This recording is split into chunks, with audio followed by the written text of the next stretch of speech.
안녕하세요, 모아이 가족 여러분. 오늘은 정신과 의사 이근우 선생님이 쓴 나는 죽을 때까지 재미있게 살고 싶다라는 책에 대해 이야기해 보려고 합니다. 50년 동안 정신과 의사로 일하신 저자가 은퇴 후 자신의 삶을 돌아보니 놀랍게도 무엇이든 재미를 택하려고 애쓴 인생이었다고 합니다.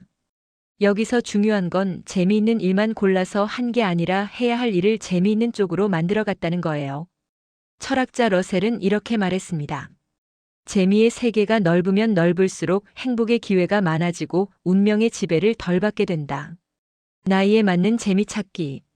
저자는 지금 나이에 가진 것만으로도 즐거움을 느끼는 것이 진짜 재미라고 말합니다.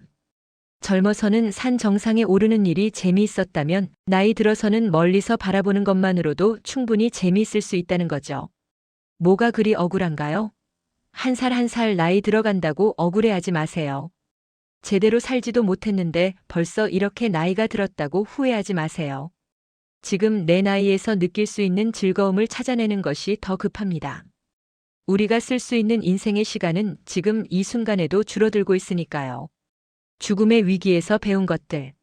몇 번의 죽을 고비를 넘긴 저자는 그 이후 내 인생은 덤이라는 생각으로 살아왔다고 합니다. 그래서 매사에 후회가 적고 만족할 수 있었다고 해요. 지금은 나이 들고 아프고 기력도 쇠했지만 그럼에도 삶은 죽음보다 나은 것이라고 말합니다. 우리 모아이 식구들도 아직 살아있는 행복한 존재입니다. 외로움과 마주하기. 왜 외롭다고 말하면서 아무것도 하지 않나요?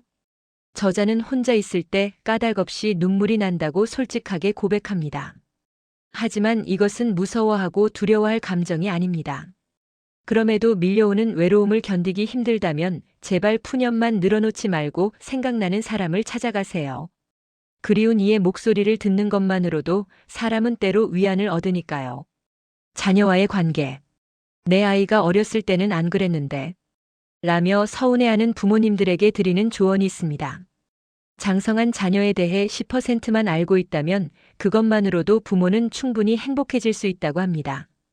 그 10%로 대화의 물꼬를 터보세요. 그것이 자녀의 취미일 수도 있고 직업과 관계된 무엇일 수도 있습니다. 병과 함께 살기. 당당하게 아프세요. 죽을 때까지 아프지 않고 살면 좋겠지만 그건 불가능한 일입니다. 나이 들어 몸에 찾아드는 신체적 고통은 좀 고약한 친구라고 생각해야 합니다. 병에 걸렸더라도 내 몸이 할 수 있는 만큼의 일을 하면 됩니다. 병에 대한 고정관념을 바꿔보세요. 병은 훈장도 아니고 인생을 잘못 살았다는 증거는 더더욱 아닙니다. 그냥 같이 가야 할 삶의 조건이 하나 추가되었을 뿐입니다. 최선을 다하지 않는 지혜.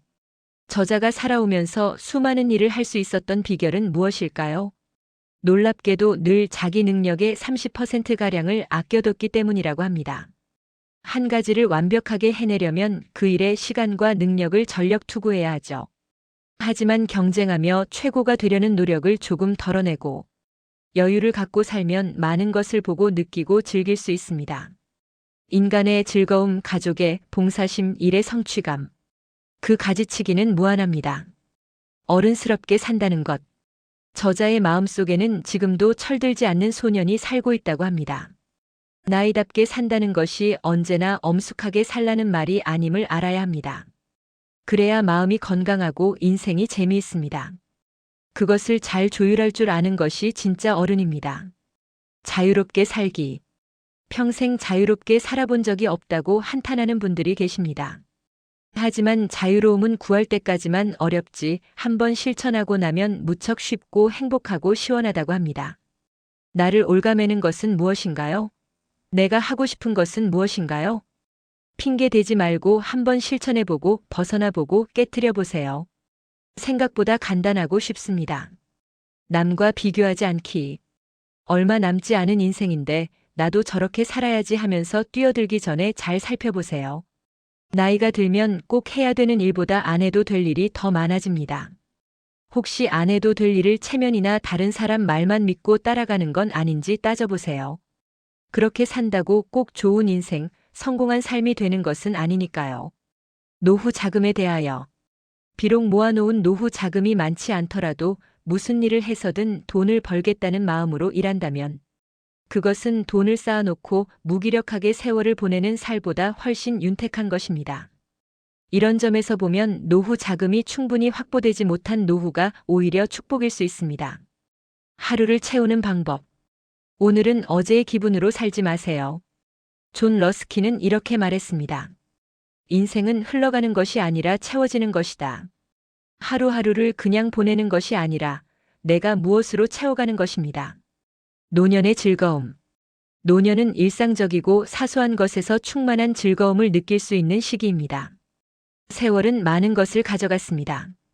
건강과 에너지, 일과 의욕 그리고 미래. 그러나 저자에게는 남은 것이 있습니다.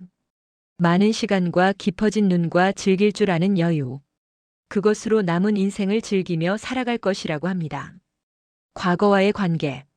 그때 나는 왜 그랬을까 하며 자꾸만 후회하시나요? 과거는 과거입니다.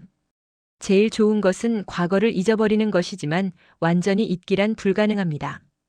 그렇다면 갖고 노세요. 과거는 심심할 때 잠깐 불러내 가지고 노는 것쯤으로 생각하면 어떨까요? 내 뜻대로 산다는 것. 내 뜻대로 되는 게 하나도 없다라는 말은 틀렸습니다. 하고 싶은 대로 산다는 것의 진정한 의미는 내가 살고 싶은 삶을 만들어가는 노력을 뜻합니다. 무엇에도 굴복하지 않고 삶을 원하는 방향으로 이끄는 노력, 그것이 내 뜻대로 사는 것입니다. 진정한 긍정. 진정한 긍정은 일단 나에게 일어난 상황을 수긍하고 그 다음 해결책을 찾는 것입니다. 삶이 좋은 쪽으로 흐르도록 하는 에너지입니다. 나에게도 늘 좋은 일만 일어나지 않을 것이라는 사실을 깨닫는 것이죠. 이런 자세가 있다면 나쁜 일이 최악으로 흐르지 않도록 내 마음과 행동을 움직일 수 있습니다. 잘 쉬는 법. 세계 평화보다 우리에게 중요한 것은 쉬고 싶을 때 제대로 잘 쉬는 것입니다. 젊은 시절부터 잘 쉬는 법을 알아야 인생 후반기에 후회가 적습니다. 일을 더 할 걸 하고 후회하는 사람보다 일보다 나를 위한 여유를 가져볼 걸 하고 후회하는 사람이 더 많다는 사실을 기억하세요. 우울함과 마주하기. 나에게 일어나는 일들의 대부분은 나의 의지와는 상관없습니다. 다만 그것을 어떻게 바라보고 이해하느냐는 내 몫입니다. 우울증 극복의 첫 단추는 슬프다는 사실을 먼저 인정하는 데 있습니다. 인간관계의 비결. 50여 년 경력의 정신과 의사가 일러주는 인간관계의 비결은 무엇일까요? 바로 상대의 특별한 점을 기억하는 것입니다. 상대의 장점을 알면 인간관계가 쉬워집니다. 장점은 그를 이해하는 키워드가 됩니다. 인생 계획 세우기. 젊었을 때는 큰 목표를 중심으로 인생을 설계했다면 50세 이후부터는 시간을 중심으로 계획을 세워보는 것은 어떨까요? 앞으로 나에게 딱 5년의 시간이 주어졌다고 생각하면 해야 할 일이 좀 더 명확하게 떠오를 것입니다. 그 5년이 지나면 또 5년의 계획을 세워보세요. 뭐 하지? 라고 심심하게 시간을 써버리지 말자는 것입니다. 나를 사랑하는 체크리스트. 마지막으로 스스로를 못났다고 생각하는 분들에게 주는 체크리스트를 공유합니다.